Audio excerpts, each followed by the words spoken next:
Pessoal, quando nós abordamos a gênese da depressão associado a uma condição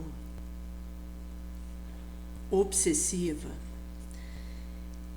existe uma análise de que esse estado de coisa ele vai ter algumas variáveis, seja na sua instalação, seja na reverberação que vai acontecendo, novas complicações,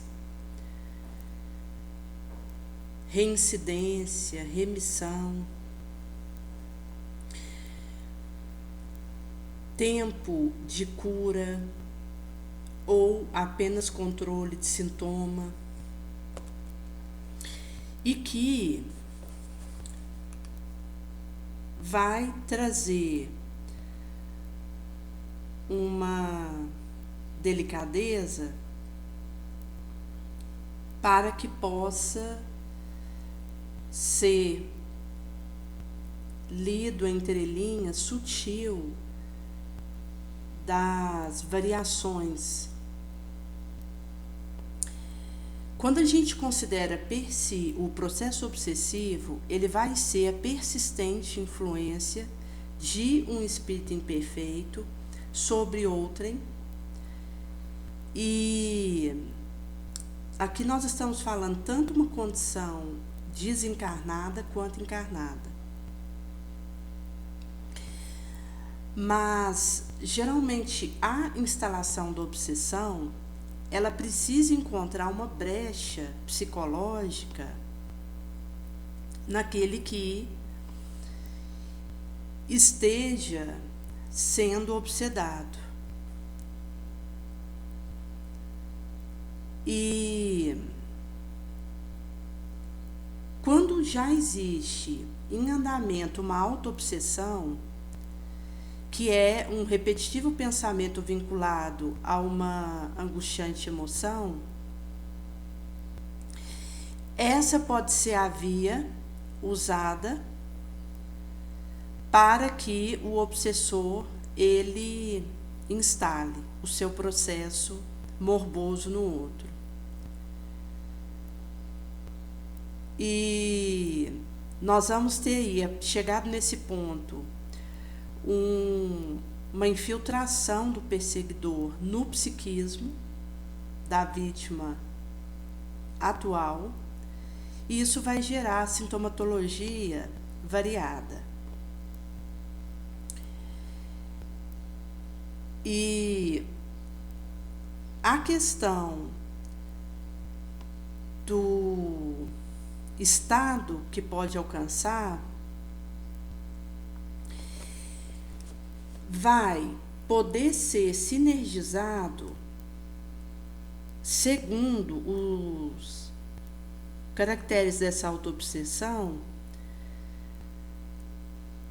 quando esse obsediado ele já está num quadro depressivo relacionado a uma autocrítica excessiva, culpa, que vai gerar uma insatisfação, uma tristeza íntima bastante intensa.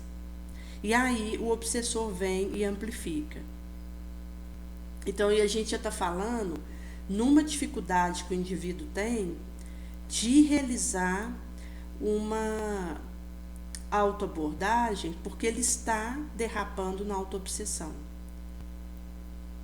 E nesse caso, quando eu, para fazer um paralelo com essa condição, tenho um relacionamento comigo sadio, harmonizado, isso me ajuda numa estabilidade vibracional e até uma defesa contra a instalação de seja autoobsessão ou obsessão vindo de fora. E A questão do relacionamento comigo mesmo harmonizado, isso tem a ver com uma análise do que sou e do que faço limpa, sem cair em excesso, em autopunição ou em me sentir responsabilizada por condições que extrapolam o razoável, o bom senso, porque quando eu acabo trazendo para mim uma série de questões que tem muitos fatores envolvidos naquilo e eu considero que a culpa genesal parte de mim, isso acaba desatrelando o meu equilíbrio emotivo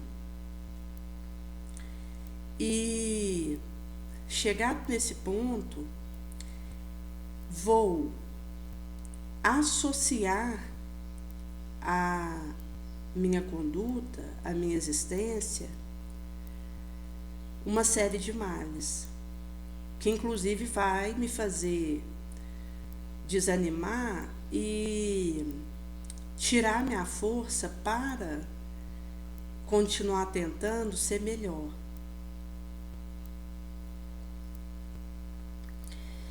E nesse estado de coisa, existe aí um espírito de fora que põe mais lenha nessa fogueira do meu estado já alterado, como que se ele estivesse dialogando comigo, mas ele está numa ação a nível de uma ligação de espírito com espírito, onde ele toma o meu funcionamento psíquico e nessa condição ele tenta fazer insuflações e mesmo que a gente esteja falando de uma obsessão leve, em que ainda não há uma subjugação da minha vontade, então a minha vontade ainda está resguardada, em que eu posso ter uma ação de resistir a essa interferência externa.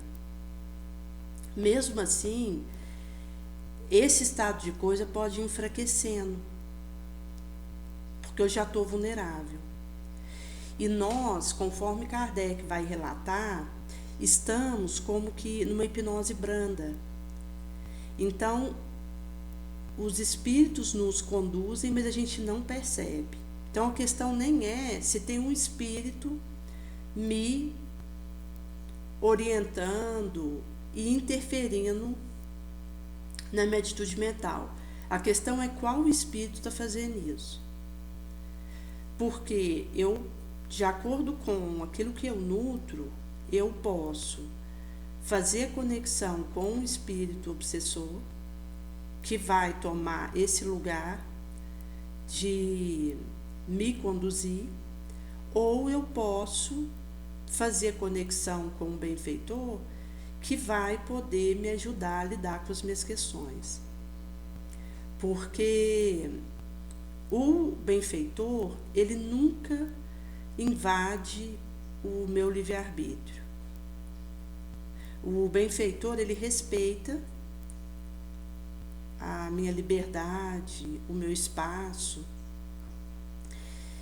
Ele vai me insuflar reflexões para me ajudar, mas se ele percebe que eu não estou aberta àquilo e não desejo fazer aquela acolição, ele se afasta. Mas o obsessor não. Ele se impõe no meu psiquismo.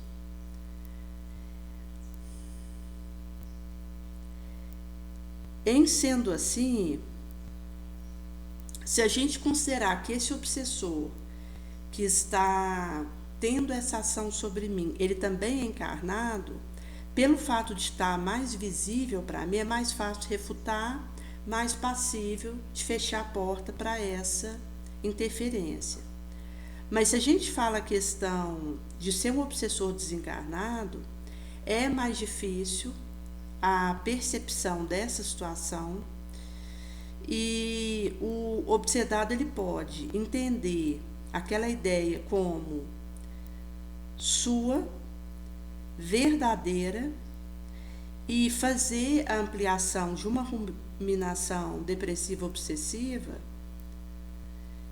que, enquanto o combustível com a autoobsessão dele está jogando dentro dele mesmo, algo que ele acaba realizando consigo mesmo. Por isso gera esse feedback vicioso e essa retroalimentação nefanda.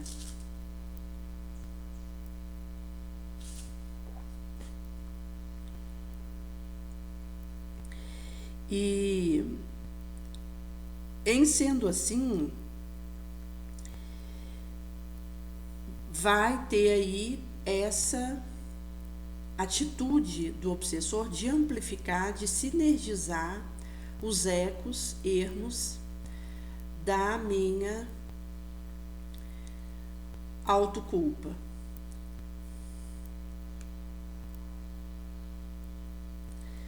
E aqui nós fazemos um adendo de que aquilo em mim que está sendo amplificado pelo obsessor pode ser conteúdo de existência passada minha, seja em que momento da ampulheta do tempo for. E não é nem daquilo que tem acontecido, mas da emoção negativa que foi relacionada àquele fato. Porque um mesmo acontecimento negativo pode ser um simples arranhão para alguém, pela maneira como ela lida com aquilo, e pode para outro ser um estresse, uma experiência traumática, que inclusive pode reverberar, depois que aquilo passar, ela continuar com aquele estresse pós-traumático. E aqui, gente, quando nós temos a visão espiritualista, quando a gente consegue romper os grilhões do materialismo e vencer esse estado de coisa, nós conseguimos ter essa postura mental. Porque quando você tem uma visão materialista e acontece alguma coisa comigo, seja uma perda de uma casa numa enchente, seja uma doença terminal, seja a perda de um emprego, é como se tudo que eu tivesse para me apoiar tivesse ido embora, na visão materialista. Então aquilo tem um efeito elefântico sobre mim,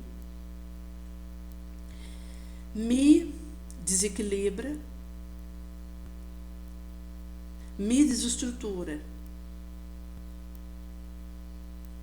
Mas quando eu tenho a visão espiritualista e que eu vivo essas mesmas experiências, é como se eu tivesse perdido uma quantia, mas o que eu tenho no banco é muito além daquilo. Então se torna, às vezes, um arranhão, uma situação que para a visão materialista seria elefântica, hecatômbica, para a visão espiritualista é uma batidinha na parede, que logo passa, a gente encontra formas de lidar com aquilo, de dar a volta por cima, com o aprendizado que aquilo possa nos trazer. Então, enquanto que para o materialismo, uma vivência difícil, é como se todo o dinheiro que ele tivesse sido levado, roubado dele, ele ficou sem nada. Para a visão espiritualista é um detalhe, porque o que ele tem de riqueza espiritual suplanta em muito qualquer contingência que ele possa viver aqui. mesmo quando nós estamos falando das questões morais, que são mais pungentes. Porque se considerarmos a perda de um filho, receber uma traição, a solidão, carência, infidelidade, são questões que pungem no imo do indivíduo, mas que se ele tiver a fé, se ele tiver o alcance espiritualista e não se conectar com o materialismo e não se permitir seguir essa onda do mundo, ele vai ter um outro arsenal moral para lidar com isso. Então ele recupera mais rápido, ele tem uma experiência menos sofrida do que para quem não tem fé e espiritualidade. E consegue a resiliência que traz para ele aprendizado da experiência que ele tenha vivido. Consegue aproveitar aquela prova, aquela expiação para melhor. Daí ele não vai precisar repetir a experiência compulsoriamente, porque ele conseguiu, soube aproveitar. Em sendo assim, quando nós consideramos o hospedeiro, aquele que está sendo malho, da bombardeio de onda psíquica sucessiva do hóspede, que é o obsessor, este em desalinho, o hospedeiro ele vai recebendo essa partícula mental que é como um elétron, que tem um poder alto desorganizador da conexão neuronal e destrambelha os neurotransmissores, como dopamina, noradrenalina, serotonina. E isso acaba levando a uma desarmonia importante, porque esses neurotransmissores estão associados ao equilíbrio do pensamento e emocional.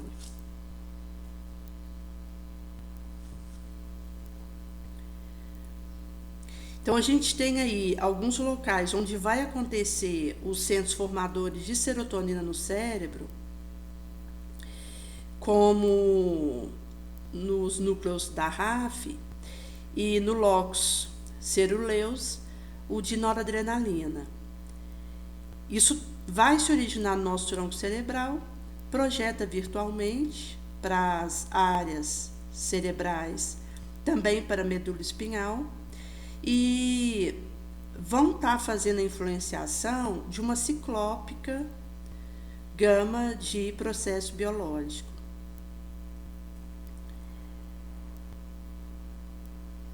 E se nós considerarmos o sistema nervoso, ele além do neurônio, que é a sua célula base, ele vai ter outras estruturas para ajudá-lo, porque o neurônio, ele é uma célula altamente especializada.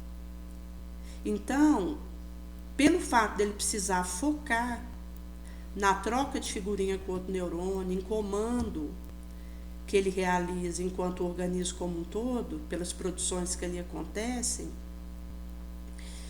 ele precisa ficar naquilo, sem solução de continuidade, focado mesmo, sem distração. Então, ele precisa de uma célula para dar uma oxigênio para ele. Naturalmente que a irrigação sanguínea vai fazer nisso, mas enquanto uma entrega e devolução de produto que precisa acontecer ali com esse neurônio. Ele precisa de um lixo para poder pegar a excreta que ele produz e levar embora. Alguma toxina que venha do metabolismo dele para não prejudicá-lo. Esse lixinho pega e leva. Ele precisa de alguém para dar comidinha para ele, para dar o oxigênio, para pegar o gás carbônico e levar embora.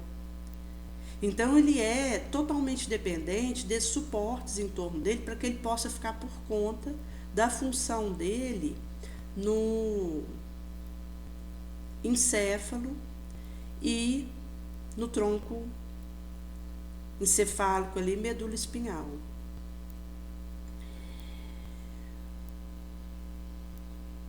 Em sendo assim, tem aí a célula da glia, que também utiliza neurotransmissor, e vai ter aí, por parte do sistema nervoso, a transformação do estímulo elétrico no estímulo químico, que é o neurotransmissor propriamente dito. Que isso seria feito com o objetivo de passar uma informação. Então, você tem tanto a sinapse elétrica, mas também a sinapse química, que vai se configurar a maioria. Que são aí essas trocas de figurinhas e de informação que acontecem dentro desse sistema. Então, quando a gente fala de alteração na química do cérebro, a obsessão, ela altera, modifica o comportamento, não apenas psíquico, mas também ela pode negativamente modificar o cérebro, levando ele a adoecimento como a depressão. Então, a obsessão, ela altera a química cerebral. Então, o indivíduo, por estar no processo obsessivo, ele pode precisar tomar um medicamento para ajudar o neurônio a captar a serotonina que é produzida ali. Porque a química cerebral, que antes funcionava normal, foi danificada pela obsessão.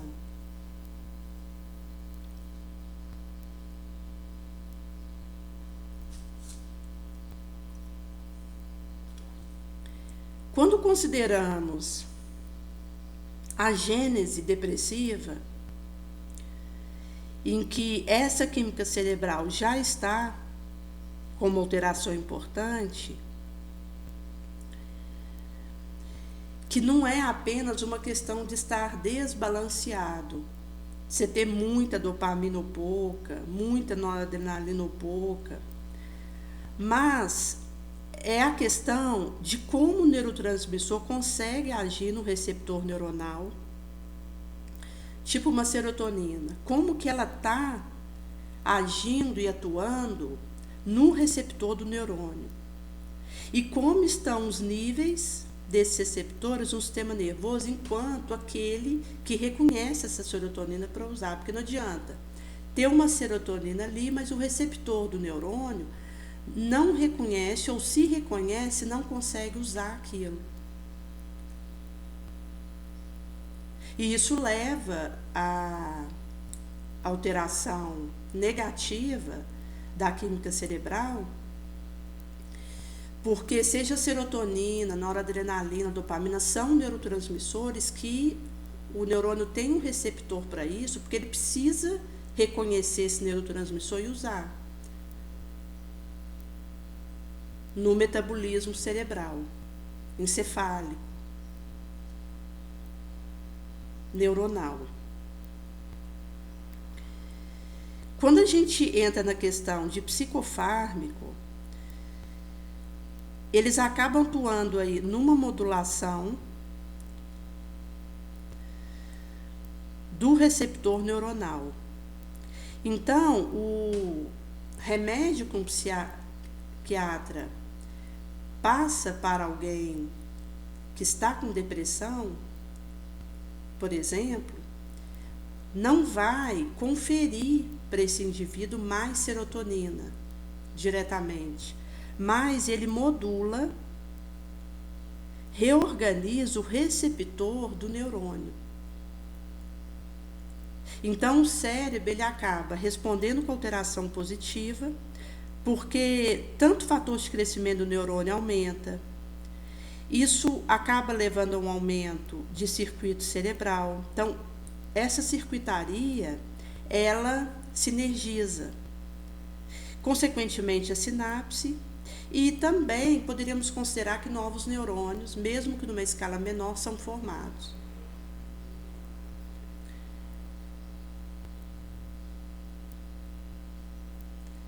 E Daí que, se você considerar, por exemplo, uma alteração numa glândula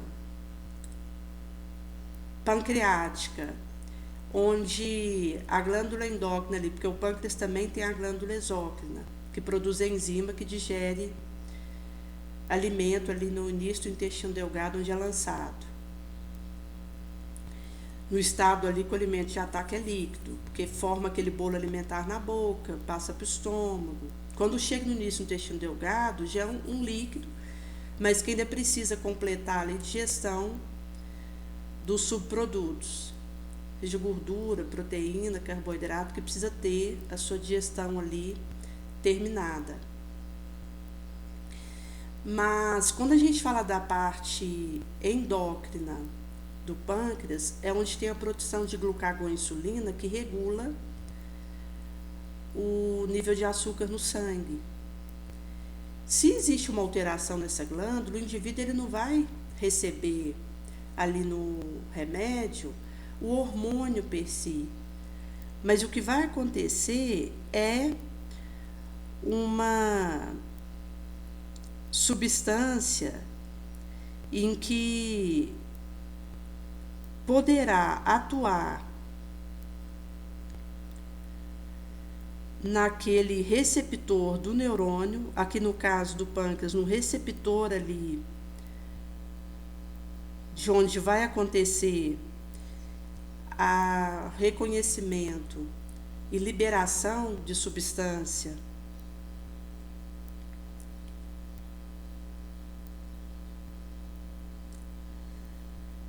e, em sendo assim,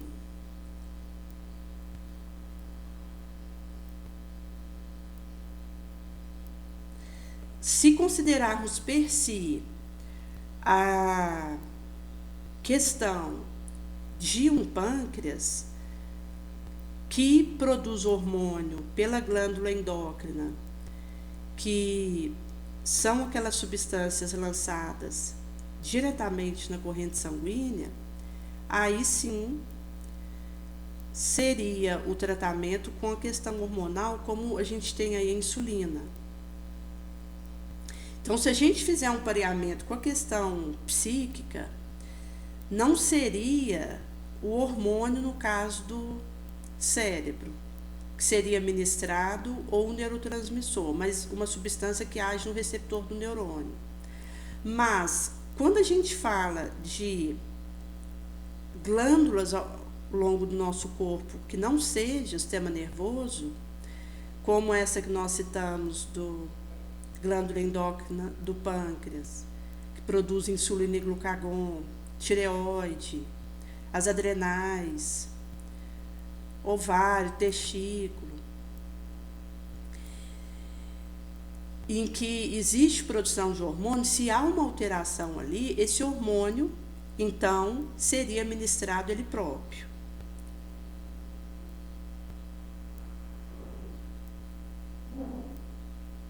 Agora, quando a gente fala do sistema nervoso, não vai ser nem hormônio, nem neurotransmissor que vai ser dado através daquela draga, mas uma substância que age no receptor do sistema nervoso central, para que o cérebro consiga aproveitar melhor o neurotransmissor que ele mesmo produz.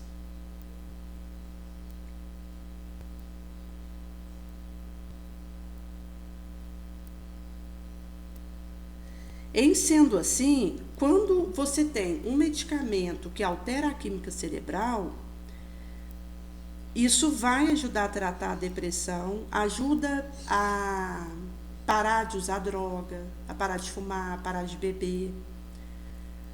Ajuda também no processo desobsessivo, porque o psicofármaco ele vai atuar de maneira oposta àquilo que a obsessão realiza no cérebro. Então, dificulta o acesso do obsessor no obsedado, que acontece em mente a mente. Então, esse acesso, essa comunicação do obsessor com o obsedado, pela mente de ambos, ela é dificultada pela tomada do medicamento para tratar o quadro depressivo.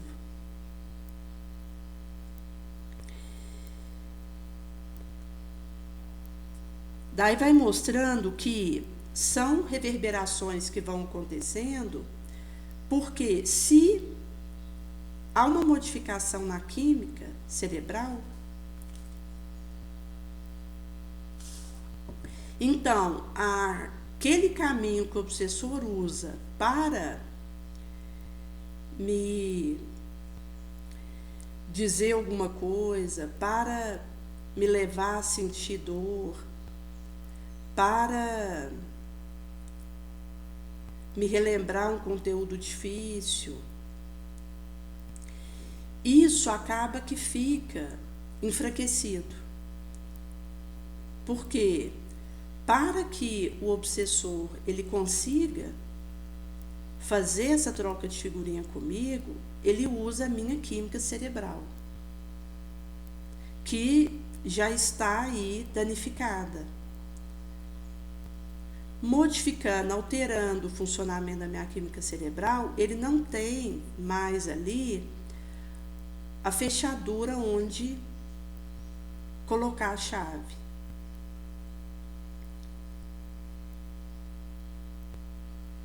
Agora, quando a gente fala de recorrência do estado de alteração, de resistência ao tratamento ou depressão grave,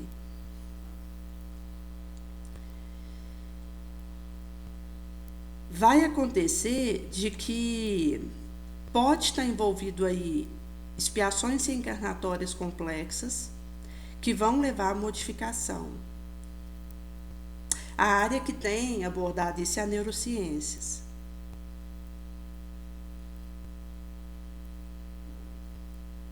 Então, por trás disso, pode ter ligação problemática, complexa, às vezes que já dura séculos.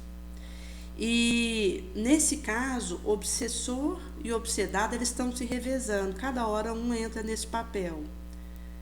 Tipo num ping-pong. Numa existência, um é a vítima, o outro é o algoz. Na existência seguinte, o que era vítima se torna algoz, o que era algoz se torna vítima. E assim eles vão revezando. E já dura, às vezes, séculos essa situação.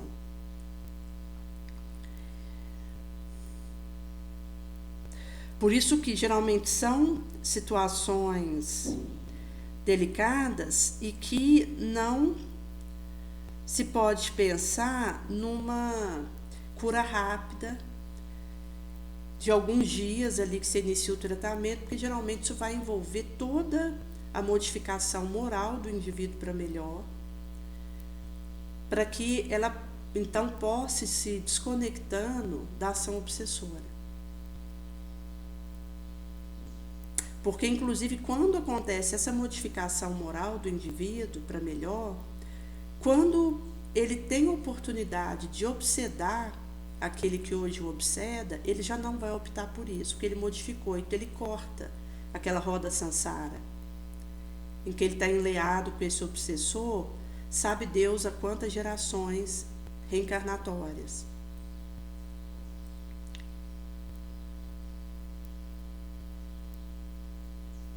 E aí a gente tem a depressão associada a uma subjugação e vai ser caracterizado por uma questão onde eu fico alheia à minha vontade, eu perco o controle da minha volição, e tem também a subjugação física.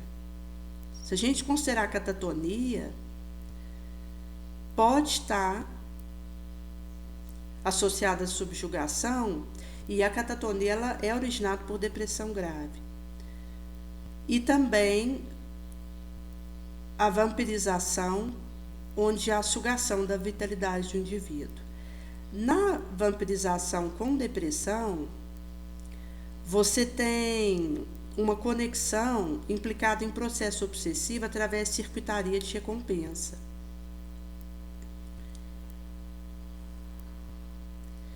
E quando a gente fala da fascinação, junto com a depressão, a pessoa fica melancólica, deprimida, tal como ela já está, ela cai facilmente no estado de pessimismo,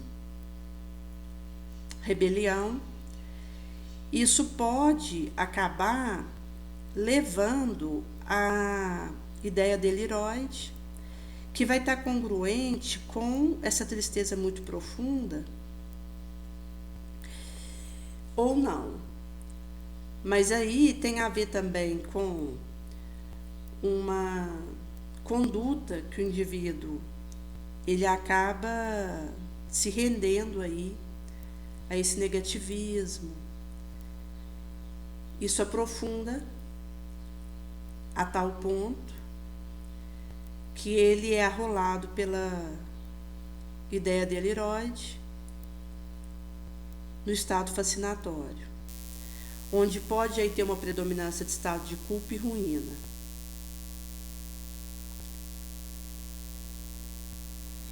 Pode aí ser dado o nome de síndrome de Cotard.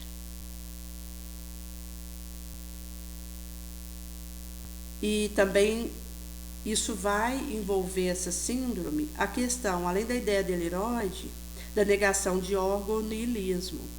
Então, ela acha que ela já está morta, ela acha que está em outro plano, pode achar que o seu corpo está com buracos, que ela está oca, que ela não está com órgãos, como o estômago, o pulmão, o coração.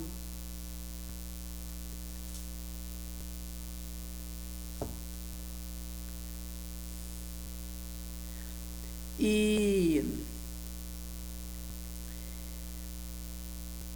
quando a gente adentra essa questão do deliroide fascinatório, isso também inclui alucinação corpórea, onde o indivíduo sente alteração no corpo. Então, vai ter aí a percepção psíquica da pessoa de uma degradação existente no seu perispírito. Por isso que ela acha que o corpo também está com aquela degradação. Um indivíduo mesmo que está aí sob o constrangimento dessa condição deliroide. A razão paralisa e ideia absurda é tomada e tida como verdadeira pelo indivíduo. Então, ele acaba entrando num quadro constrangedor e sofrido. E na questão da tomada do remédio, quando a gente fala em efeito colateral, isso pode ter um alastramento maior do que aquilo que está indicado na bula, mas pode ser também influência espiritual obsessiva, sombria.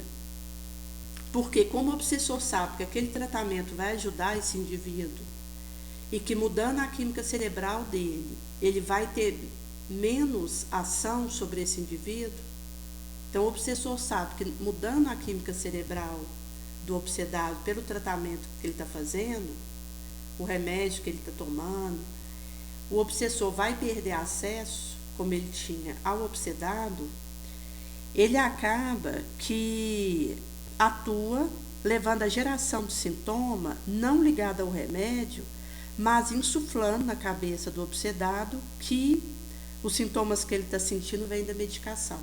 Porque até mesmo a questão de você tomar um remédio que vai te fazer bem, adaptar isso para o seu organismo, tem a ver com uma atitude mental positiva, adequada. Então, inclusive a questão de conversar com a minha célula, de conversar com o meu micro-organismo, porque nós temos muito mais micro-organismos que célula. Conversar com o remédio que eu tomo, porque vai ajudando o meu organismo a assimilar o que precisa daquilo, a eliminar aquilo que não vai me fazer bem e a minorar algum dano por aquela medicação, efeito colateral. Então, a atitude mental nobre, na forma como lido, vai interferir na aceitação pelo meu organismo daquele tratamento. E aqui a gente pode considerar o que for de tratamento, que esteja sendo beneficiatório, aí dentro de uma psicologia, de uma psiquiatria, A espiritualidade sempre vai ser a base, evangelho no lar diário, copo de água para frutificar. E, em sendo assim,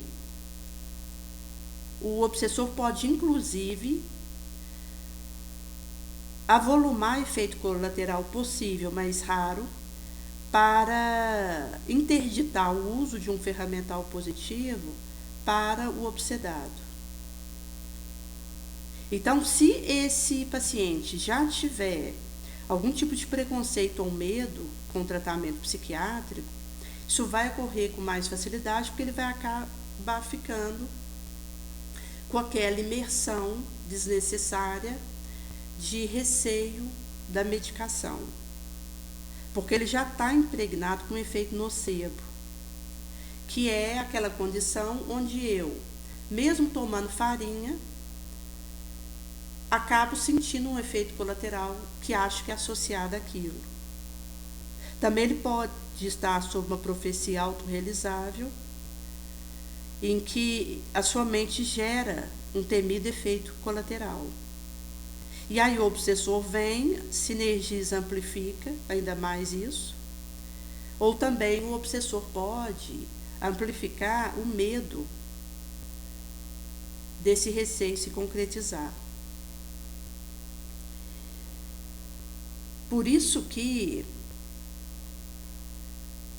quando a gente considera a questão das interfaces que acontecem no quadro obsessivo, isso diz de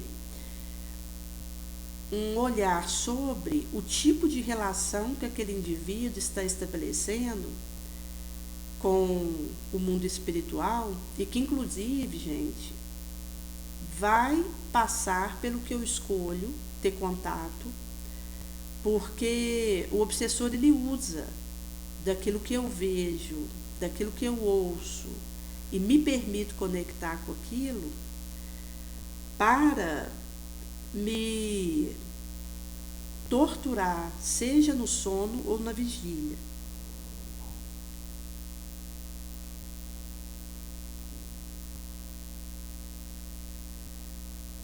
Em sendo assim, a questão do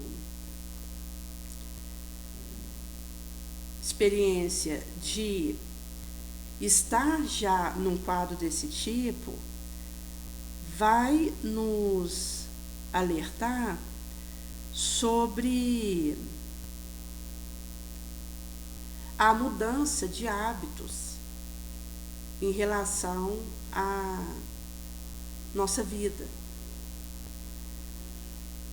Porque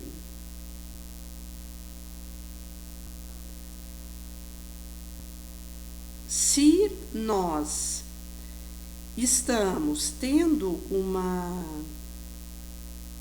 interação com um desejo maléfico e eu fico urdindo aquilo, ou um sentimento demorado de ódio, de vingança,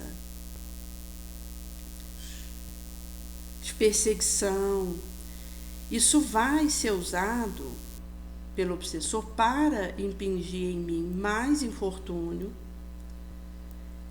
e uma maior controle da minha ação, tanto quanto ele possa, inclusive para me quedar. A partir do que eu crio no outro, a responsabilidade passa a ser minha. E nossos interesses subalternos, eles criam subterfúgios. Então, como nesse caso em tela aqui, que houvera sido citado, no quadro da depressão e vampirização, em que vai ter aí, inclusive a minha vitalidade, a minha energia é sugada, então eu caio num estado de oscilação perigoso, que é essa flutuação, essa instabilidade, que eu perco o controle do meu próprio estado oscilatório. E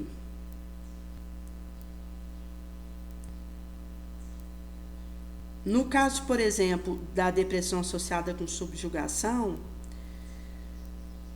teve uma senhora que ela estava internada, ela estava já num quadro catatônico, devido a uma depressão muito grave, e ela estava nesse estupor imóvel.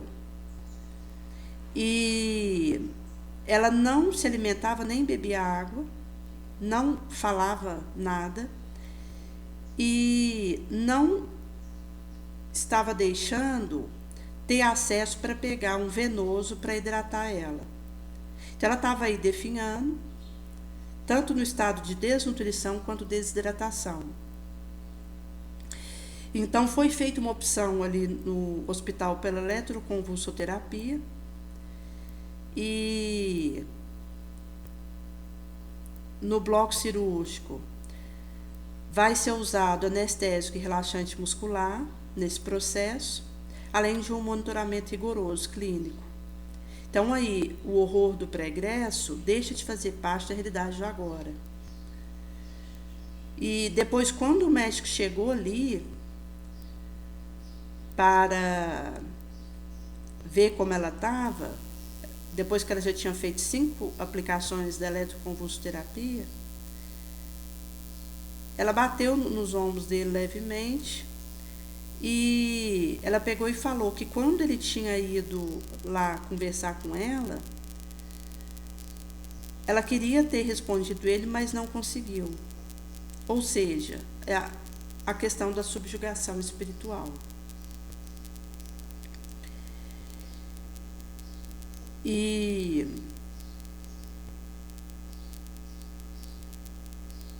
no caso propriamente dito de fascinação,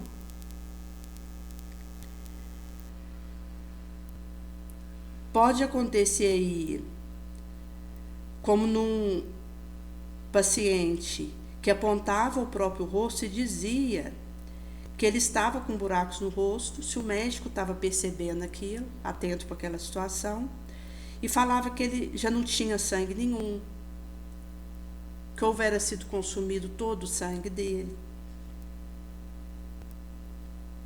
Então, assim, uma coisa assim absurda, ridícula. Às vezes, assim, uma criança percebe que aquilo é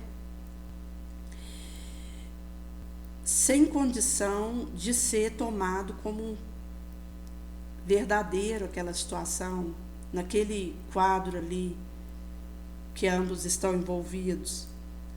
Mas o indivíduo, ele acaba que toma aquilo como algo real e naturalmente que, chegado nesse ponto, ele está agindo de forma ridícula, mas não percebe.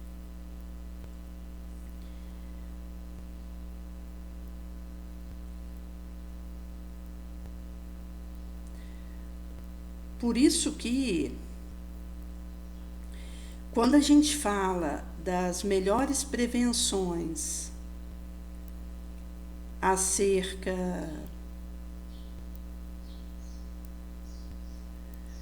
desse estado de coisa, está no nosso burilamento moral. Porque essa conduta e essa iniciativa, ela vai fazer com que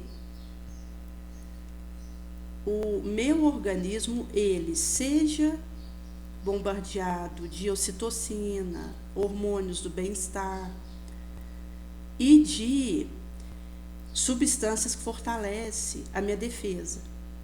Então, quando eu nutro bondade, resiliência, compaixão, perdão, isso acaba liberando substâncias benéficas que varrem o meu organismo, consertando aquilo que está alterado, fortalecendo meus mecanismos de defesa e, inclusive, conseguindo sanar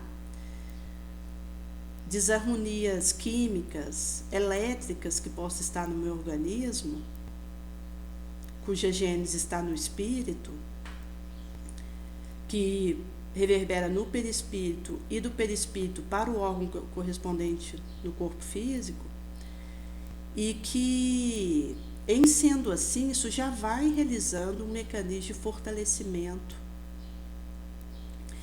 Por isso que, quando Jesus ele houvera trago para nós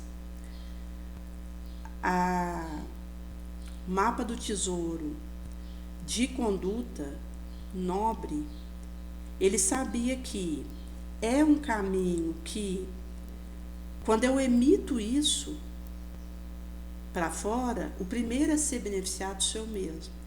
Porque isso vai, se eu ainda não tiver num quadro depressivo instalado, me prevenindo de depressões, de pânico, de ansiedade mórbida e de neurose e psicoses outras, e se já tiver uma situação instalada, normalmente se for grave, é o único caminho associado aí às terapêuticas que citáramos, para que aí a questão da espiritualidade, de um psiquiatra, de um psicólogo, o meu organismo ele possa ir minorando os danos no qual ele está e divisando uma recuperação em tempo hábil. Porque se eu não tiver esse despertamento para o melhoramento moral, pode ser que isso vá piorando, porque se eu não acordo para essa questão da minha autoabordagem, na verdade vai piorando, e chegar num ponto de lesão que se torna irreversível nessa vilegiatura. Então o indivíduo ele já cai em quadros irreversíveis de loucura, de depressão, de pânico e alterações outras que possam vir a ocorrer de acordo com o órgão de choque de cada qual, e que ele acabará levando isso consigo quando demandar o além-túmulo. Porque quando a gente for para o astral, mesmo que o corpo físico fica aqui, o perispírito, que é de onde vem aquela alteração, ele continua com esse estado de coisa, que veio do espírito. O perispírito recebe aquela deformação e o órgão correspondente no corpo físico acata e deforma. Mas, se eu não me modifico para melhor, o corpo mesmo ficando aqui, quando eu desencarno e o meu espírito volta para o astral, o perispírito vai junto com o espírito, levando aquela deformidade. Então eu continuo naquele estado de coisa, enferma, no astral. Por isso que o caminho é, o quanto antes, tomar, conforme Kardec vai dizer no Evangelho segundo o Espiritismo, o homem de bem, de algumas condutas ali que vai dizer daquele que está buscando esse esforço, e do cristão. Porque a gente fala do homem de bem, do espírita bom, que é aquele que segue Jesus, não só encanta com aquilo que Jesus pensou, com aquilo que Jesus falou, com aquilo que Jesus fez, mas ele faz igual, ele testemunha esse caminho.